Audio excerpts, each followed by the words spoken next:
Hello everyone, my name is Sarah Jane Pakibot Mylig, and for today's video I'm going to discuss all about happiness in virtue ethics. So let's get started. What is happiness? According to Aristotle, happiness is the meaning and purpose of life, the whole aim and end of human existence. Happiness depends on ourselves more than anybody else. Aristotle enshrines happiness as a central purpose of human life and a goal in itself. As a result, he devotes more space to the topic of happiness than any thinker prior to the modern era. Living during the same period as Mencius, but on the other side of the world, he draws some similar conclusions.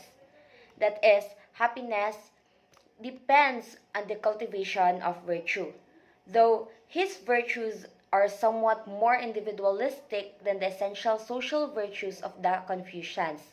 Yet, as we shall see, Aristotle was convinced that a genuinely happy life required the fulfillment of a broad range of conditions, including physical as well as mental well-being.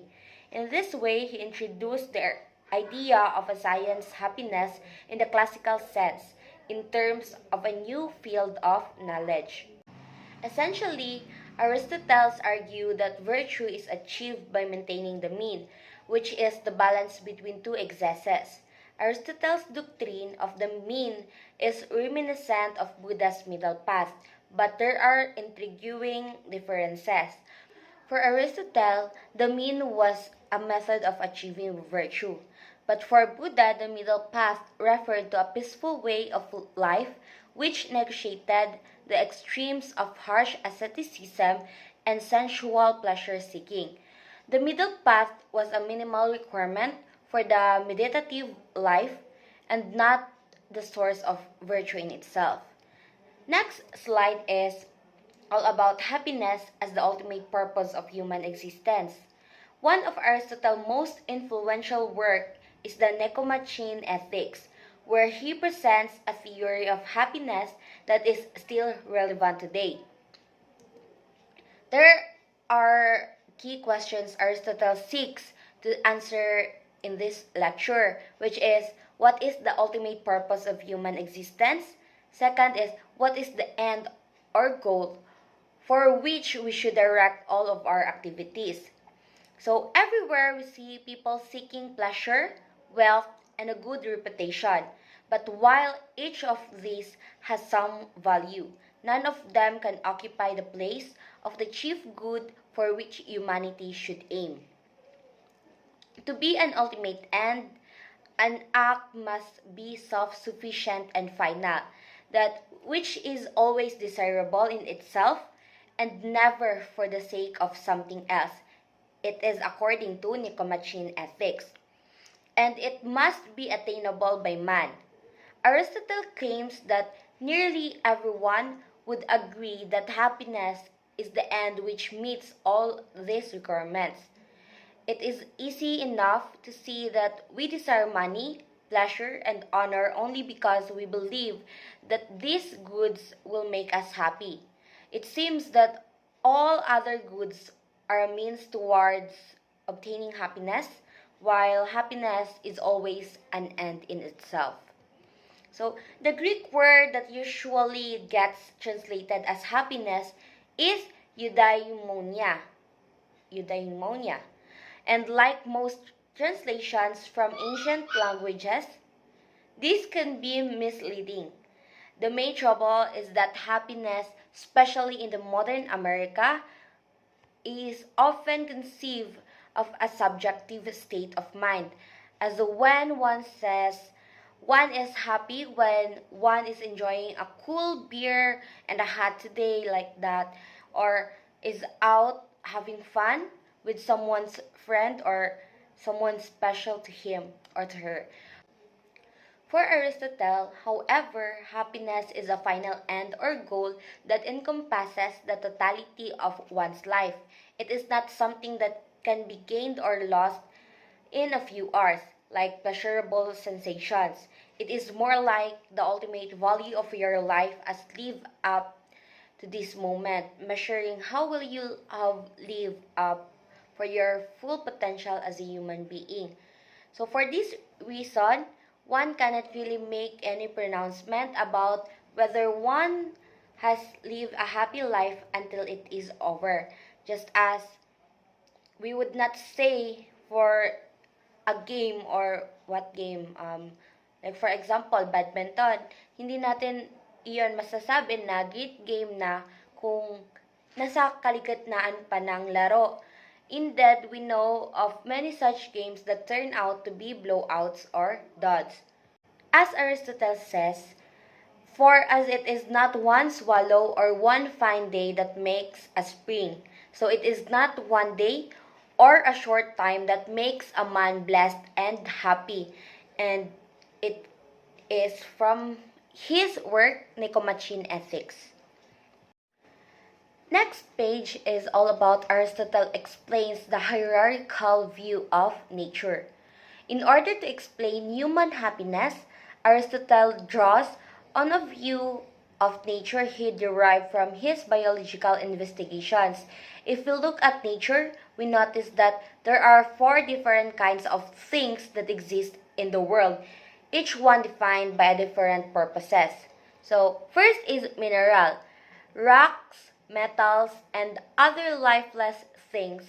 The only goal which these things seek is to come to a rest. They are beyond stupid since they are inanimate objects with no soul. Next is the vegetative. Plants and other wildlife.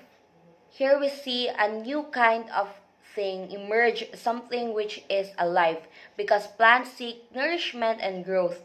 They have souls and can be even said to be satisfied when they attain these goals. Next is the animal. Animal, all the creatures we study as belonging to the animal kingdom. Here we see a higher level of life emerge. Animals seek pleasure and reproduction. We can talk about a happy or a sad dog. For example, to the extent that they are healthy and lead a pleasant life. Lastly is a human. What is it that makes human beings different from the rest of the animal kingdom? Aristotle answers, reason, only humans are capable of acting according to principles, and in so doing, taking responsibility for their choices, we can blame someone for stealing the candy or the food since he knows it is wrong. But we wouldn't blame an animal since it doesn't know any better. It seems that our unique function is to reason. By reasoning things out, we attain our ends, solve our problems, and hence live a life that is qualitatively different in kind from plants or animals. The good for a human is different from the good for an animal because we have different capacities or potentialities. We have a rational capacity, and the exercising of this capacity is thus the perfecting of our natures as human beings. For these reasons, pleasure alone cannot constitute human happiness. For pleasure is that what animals seek, and human beings have their higher capacities than animals. The goal is not to annihilate our physical urges, however, but rather to channel them in ways that are appropriate to our nature as rational animals. So, and that's it for my part. And the following slides will going to discuss by Miss Norheda. Before anything else, I am Narhaja Pasalin Salongan. So I'll continue what my partner said or her report. Thus Aristotle gives us his definition of happiness. The function of man is to live a certain kind of life, and this activity implies a rational principle. And the function of a good man is the good and noble performance of this, and if any action is well performed, it is performed in accord with the appropriate excellence. If this is the case, then happiness turns out to be an activity of the soul in accordance with virtue. Nicomachean Ethics. The pursuit of happiness as the exercise of virtue. He is happy who lives in accordance with the complete virtue and is sufficiently equipped with external goods, not for some chance period but throughout a complete life. Nicomachean Ethics. So according to Aristotle believes that every action and choice seem to aim at some good. And he believes in two types of end, which is the end which is pursued for the sake of something else, and the end which is not pursued for the sake of something else.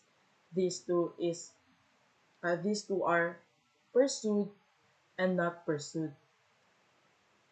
So, in conclusion, on Aristotle, what is happiness? According to Aristotle, happiness is the ultimate end and purpose of human existence. Happiness is not pleasure, nor is it virtue. It is the exercise of virtue. Happiness cannot be achieved until the end of one's life. Hence, it is a goal and not a temporary state. Happiness is the perfection of human nature since man is a rational animal. Human happiness depends on the exercise of his reason. Happiness depends on acquiring a moral character where one displays the virtue of courage, ge- generosity, justice, friendship, and citizenship in one's life. These virtues involves striking a balance or mean between an exercise and a deficiency. Lastly, happiness requires intellectual contemplation, for this is the ultimate realization of our rational capacities.